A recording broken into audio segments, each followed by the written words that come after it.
আমরা বইমেলার মাঠে, আর বইমেলার আজ শেষ দিন, এক অর্থে বইমেলার বিজয়া। কেমন কাটলো এবারের বইমেলা? এবারের বইমেলায় দিনের সংখ্যা বেশি, এবারের বইমেলা চলাকালীন ছুটির সংখ্যা বেশি। এর কি বেনিফিট এবারের বইমেলা পেয়েছে, মেলায় প্রকাশকরা পেয়েছেন? মূল আয়োজক পাবলিশার্স অ্যান্ড বুক সেলার্স গিল্ডের সভাপতি সুধাংশু দে আমার সঙ্গে রয়েছেন এই শেষ বেলায়। এবং আরও একটা বিষয় সুধাংশুবাবুর সম্পর্কে শুরুতেই জানিয়ে নিই, আজ অবধি মোটামুটি আমার জ্ঞানত আমি যত বইমেলা দেখেছি কলকাতায়, বিভিন্ন জায়গায় ঘুরেছে একসময় বইমেলা, মাঠের দায়িত্ব একা সুধাংশুবাবু সামলাতেন। এখনও অনেকটাই সেই ছবি আমরা দেখি, উনি হাতের তালুর মতো চেনেন বইমেলার মাঠ। আমি একটা কথা আপনাকে প্রথমেই জানতে চাই আপনার কাছে, আজকে শেষ দিন, দেখুন আমাদের এই অপারেশন সিন্দুরের পরে যে প্রেস কনফারেন্স হয়েছিল, ভারতের সেনাবাহিনীর প্রধান প্রেস কনফারেন্স করেছিলেন, তিনি পরিষ্কার বলেছিলেন যে সমস্ত যুদ্ধ আলাদা, একটা যুদ্ধর সঙ্গে আর একটা যুদ্ধর কোনো তুলনা হয় না। আমার মনে হয় বইমেলা আমরা বাইরে থেকে যাই দেখি, গিল্ডের কাছে প্রত্যেকটা বইমেলা আলাদা। এবারের বইমেলা কতটা আলাদা ছিল? দেখুন, প্রত্যেকবারে যে বইমেলা করি প্রত্যেকবারেই একটা নতুন ভাবনা এসে যায়, নতুন রকমভাবে বইমেলা আরও কত ভালো হতে পারে তার পরিকল্পনা শুরু হয়ে যায়। যেরকম আজকে বইমেলা শেষ হবে রাত্রি 8টার সময়, রাত 9টায় ঘন্টা বাজবে। নেতালি আমরা সবাই কিন্তু আজকে এই শেষ দিনে কিন্তু সবাই কিন্তু মনে খুব ভারাক্রান্ত আর কি। যেরকম পুজোয় বিসর্জন, মায়ের বিসর্জন দেওয়ার সময় যেরকম যারা পুজোর উদ্যোক্তা বা যারা পুজো দেখি আমরা, তারা প্রত্যেকেই ভারাক্রান্ত, আজকে সেই বইমেলাও ঠিক সেই রকম ভারাক্রান্ত হয়ে আছে। না, আমি যেটা প্রথমেই আপনার কাছে জানতে চাইছিলাম, যে আমার উদ্দেশ্য ছিল প্রশ্নটা করার, যে যখন বইমেলার অর্গানাইজ করার যে পরিকল্পনা, প্রিপারেশন, সেই সময় নতুন নতুন চ্যালেঞ্জ সামনে আসে। তা এবারে কি প্রত্যেক বছরই চ্যালেঞ্জ ছিল। এবারে ছিল যে আমরা সুষ্ঠু বইমেলা করব, মানুষ সুষ্ঠুভাবে আসতে পারবে, যত রকম পরিষেবা আছে ধরুন মানুষের আসা যাওয়ার নিশ্চিত করতে হবে, বাসে করে হোক, টোটো করে হোক, অটো করে হোক, অথবা মেট্রো করে হোক, যে কোনোভাবে বা মানুষ গাড়ি নিয়ে এলেও তাদের নিশ্চিত করতে হবে তারা যাতে সুষ্ঠুভাবে মেলায় পৌঁছতে পারেন এবং সুষ্ঠুভাবে মেলায় চলে আসতে পারেন। যার জন্য মেট্রো রেলকেও আমরা রিকোয়েস্ট করেছিলাম, তারাও রাত 10টা পর্যন্ত মেট্রো চালিয়েছেন। আমাদের ট্রান্সপোর্ট ডিপার্টমেন্ট, আমাদের পশ্চিমবঙ্গ সরকারের ট্রান্সপোর্ট ডিপার্টমেন্ট বা যারা প্রাইভেট যারা এখনও চালিয়ে রাখেন, তারা প্রত্যেকেই কিন্তু রাত 10টা, 10:30 পর্যন্ত গাড়ি চালিয়েছেন। ট্যাক্সি, আপনারা জানেন যে এখন তো মোবাইলে সবাই গাড়ি ধরে, যাত্রী সাথী, ওলা, উবের, এগুলোর জন্য আলাদা স্ট্যান্ড ছিল এবং আলাদা স্টল ছিল। সেখানে গিয়ে মানুষ যারা ধরতে পারছেন না গাড়ি, যারা তাদের মোবাইলে আনতে পারছেন না, তারা গিয়ে সেই সাহায্য পেয়েছেন। আজকে আমরা শেষ দিন, আমরা সবাই কিন্তু অভিভূত হয়ে আছি যে অন্তত একটা যে পরিশ্রম বা যেভাবে আমরা বইমেলাটাকে চেয়েছিলাম তার অনেকটাই আমরা করতে পেরেছি। জানি তবুও পাঠকদের বা যারা বইপ্রেমী মানুষ যারা মেলায় এসেছেন তাদের কাছে হয়তো আরও ত্রুটি বিচ্যুতি নজরে পড়তে পারে বা পড়েছে হয়তো, সেটাও আপনারা যদি আমাদের পরবর্তী সময় জানিয়ে দেন। কারণ আমরা তো গিল্ড সারা বছর চিন্তাভাবনা করি, বছরের এই 12-13টা দিন আমরা বইমেলা করি। আমি এই যে মাঠে দাঁড়িয়ে কথা বলছি, এই মাঠ ছাড়াও বইমেলা দেখেছি। আমি আপনাকে পাওয়াতে এই প্রশ্নটা আমার করতে ইচ্ছে করছে। দেখুন, আপনি বইমেলা তো অনেক চ্যালেঞ্জের মুখোমুখি হয়েছে, বইমেলা পুড়ে গেছে, বইমেলা স্থানান্তরিত হয়েছে, একটা সময় ছিল আজকে স্টেডিয়ামে হচ্ছে, কালকে মিলন মেলায় হচ্ছে, কোথায় হবে আগামী বছর তার কোনো ঠিক ছিল না। এখন মোটামুটি একটা জায়গা স্থির হয়েছে। এই যে জায়গাটা, এটাতে প্রত্যেক বছর কি নতুন কিছু অ্যাড করেন, না যেরকম থাকে সেরকমই? দেখুন, এই মাঠটা প্রত্যেক বছরই আমরা কিছু না কিছু অ্যাড করি। বইমেলার তো স্থানান্তরের কথা তো আপনারা সবাই জানেন যে একমাত্র ছিল ময়দান থেকে সেটা সরে এসেছে। প্রথমে ময়দান থেকে বন্ধ করে দেওয়া হলো, ছিল রবীন্দ্র সদনের সামনে, রবীন্দ্র সদন থেকে উল্টে চলে এলো চৌরঙ্গির কাছে, চৌরঙ্গি থেকে বইমেলাকে বন্ধ করে দেওয়া হলো, হাইকোর্টের অর্ডারে আমরা বন্ধ হয়ে গেলাম।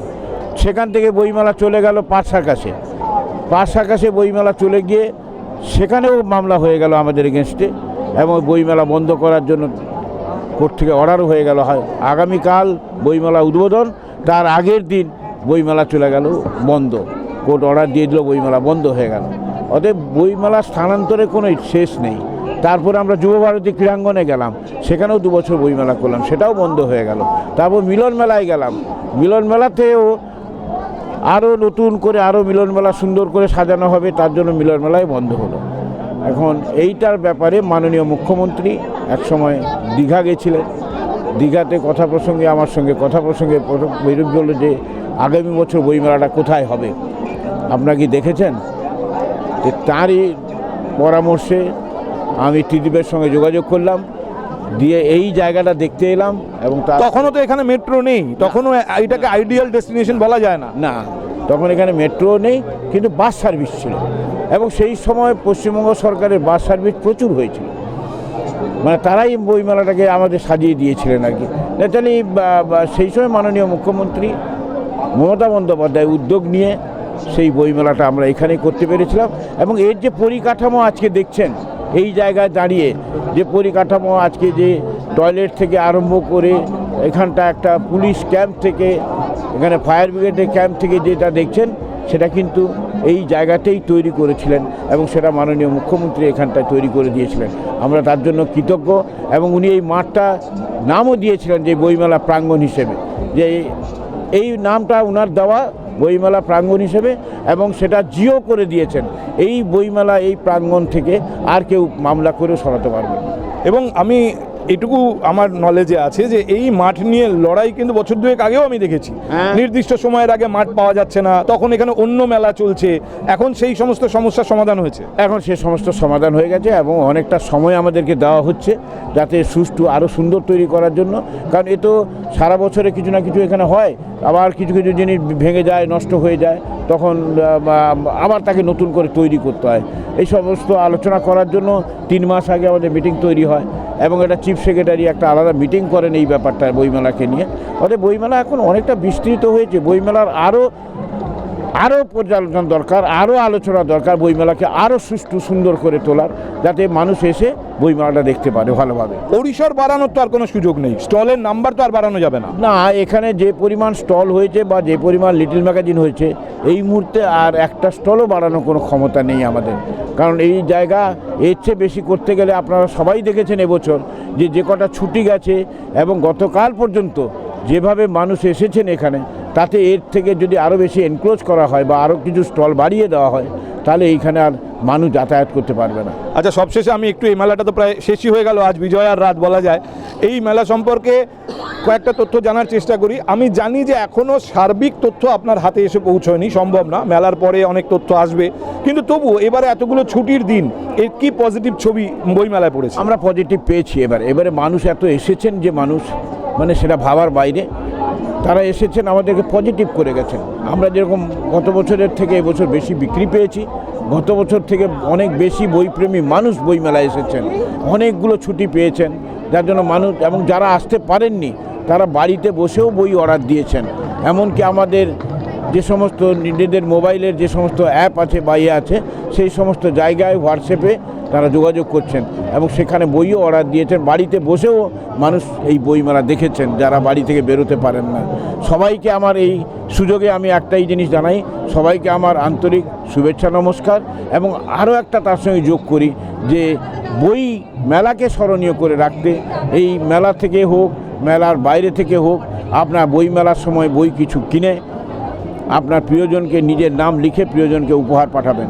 প্রিয়জনও যাতে আপনাকেও বই দেয়, এবং সেটাও দেখবেন যাতে আপনি বই থাকলে বই মানুষকে কখনো বিট্রে করে না।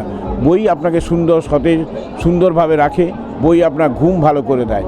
সেই ধরনের বই যেটা আপনি পড়তে চাইবেন সেইটাই কিনবেন বা সেইটাই পড়বেন। সুধাংশুবাবু, আপনাদের গিল্ডকে ভিড়ের কোনো হিসেব পুলিশ দিয়েছে? 26শে জানুয়ারি গেছে, সরস্বতী পুজো গেছে, সব থেকে বেশি ভিড় কোন দিন ছিল? সব থেকে বেশি ভিড় ছিল গত রবিবার দিন, যেদিন সবচেয়ে মানুষ, শনিবার এবং রবিবার দুদিনই ছিল প্রচণ্ড হয়, এবং 26শে জানুয়ারি ছিল আরও বেশি। 23শে জানুয়ারি প্রথম শুরু হয়েছিল ভিড়টা, 26শে জানুয়ারি বাড়লো, 26-এর পরে আপনার 31শে জানুয়ারি এবং 30শে জানুয়ারি আরও বেড়ে গেল। কোনো হিসেব, মানে কত লক্ষ বা কত হাজার? এখনও পর্যন্ত সম্পূর্ণ হিসেব এসে পৌঁছায়নি, তবে গত বছরের তুলনায় এবছর অনেক বেশি। আমি তো দেখছি আজকে তেমন ছুটির দিন নয়, আজকে সাধারণ দিন, অর্থাৎ অফিস কাছারি সবই খোলা, কলেজ খোলা, কিন্তু তারপরেও এমনকি পরীক্ষা চলছে, তারপরেও আমরা যা ভিড় দেখছি এখন পর্যন্ত, তাতে আজকের দিনটাকেও আমার মনে হয় শেষ দিন হিসেবে এত ভিড় বইমেলায় শেষ কবে দেখেছেন? শেষ বইমেলা মানে আমরা যখন শেষ করতাম গত শনিবার দিন যে ভিড় ছিল, আজকেও সেই ভিড়ে এসে গেছে এখানে। ওদের ভিড় প্রত্যেক বছরই বইমেলা শেষের আগের দিন হয় সবচেয়ে বেশি ভিড়, এবং রবিবার শেষ হয়, রবিবারও তার থেকে একটু কম থাকে বেশি ভিড়। কিন্তু আজকে দেখছি এখানে দেখে মনে হচ্ছে যে না, আবার কি শনিবার ফিরে আসছে, আবার কি বইমেলায় কি আরও কিছুদিন চলবে। মানুষ কী ভেবে আজকে জানি না, যে মানুষ কিন্তু সবাই আসতে আরম্ভ করেছেন। অনেকে বলছেন এত তাড়াতাড়ি বইমেলা শেষ হয়ে গেল, এ কথাও কানে আসছে সকাল থেকে, যে আপনারা এত তাড়াতাড়ি শেষ করে দিলেন। অনেক ধন্যবাদ আমাদের সময় দেওয়ার জন্য। আজ যথেষ্ট ব্যস্ততার দিন। সংগঠক সংস্থার সভাপতি আজকে একটা বিশেষ অনুষ্ঠান ছিল, বিভিন্ন স্টল যারা ভালো পারফর্ম করেছে তাদের পুরস্কার দেওয়া হয়েছে, এবং তারপরে সাংবাদিক সম্মেলন করেছেন, এবং সবশেষে সমাপ্তি অনুষ্ঠান। কি থাকছে? হ্যাঁ, সমাপ্তি অনুষ্ঠানে আমরা তো আজকের পর্যালোচনা করব, একটু ঘোষণা করব আজকে কত মানুষ এসেছেন, কীরকম বিক্রি হয়েছে টোটালি, সেটা করব। এবং আসছে বছর আমাদের 50 বছর উৎসব, 50 বছরকে স্মরণীয় করে রাখার জন্য আমাদের আরও কিছু করতে হবে, এবং আরও এর থেকে আরও সুন্দর কিছু ভাবতে হবে। সেই ভাবনা চিন্তাটুকু আপনাদের সঙ্গে শেয়ার করব, এবং আপনাদের ভাবনা চিন্তাও আমরা শুনব, এবং আগামী দিনে আপনারা আরও কিছু নতুনত্ব কিছু বা কোনো জিনিস যদি ত্রুটি হয়ে থাকে আমাদেরকেও জানাবেন, এইটুকুও বলে রাখি আপনাদের। আমরা সমাপ্তি অনুষ্ঠানের পরেই আমাদের এই সাক্ষাৎকার পর্বটি আমাদের চ্যানেলে সম্প্রচার করব।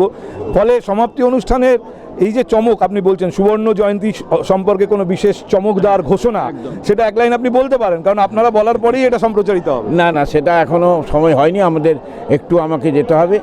আমি সমাপ্তি অনুষ্ঠানে ঘোষণা নিশ্চয়ই করব যে আসছে বছর আমাদের কি অনুষ্ঠানে থাকবে, এবং 50 বছর নিয়ে আমরা কতটা মাতোহারা সেটা জানাবো। অনেক ধন্যবাদ সুধাংশু বাবু। সুধাংশু দে, নমস্কার জানিয়ে আজকে আসছি। আমাদের আজকে অত্যন্ত ব্যস্ততার সন্ধ্যাতেও বেশ কিছুটা সময় দিলেন, এবং ওনার কাছে শুনছিলাম এবারের বইমেলা কেমন কেটেছে, কেমন মানুষ এসেছেন, আর সবথেকে ইন্টারেস্টিং যে জায়গায় উনি শেষ করলেন তা হলো আগামী বছর কলকাতা আন্তর্জাতিক বইমেলার সুবর্ণ জয়ন্তী বর্ষ। ফলে বেশ কিছু চমক আগামী বছরে আরও যুক্ত হতে চলেছে কলকাতা বইমেলার সঙ্গে।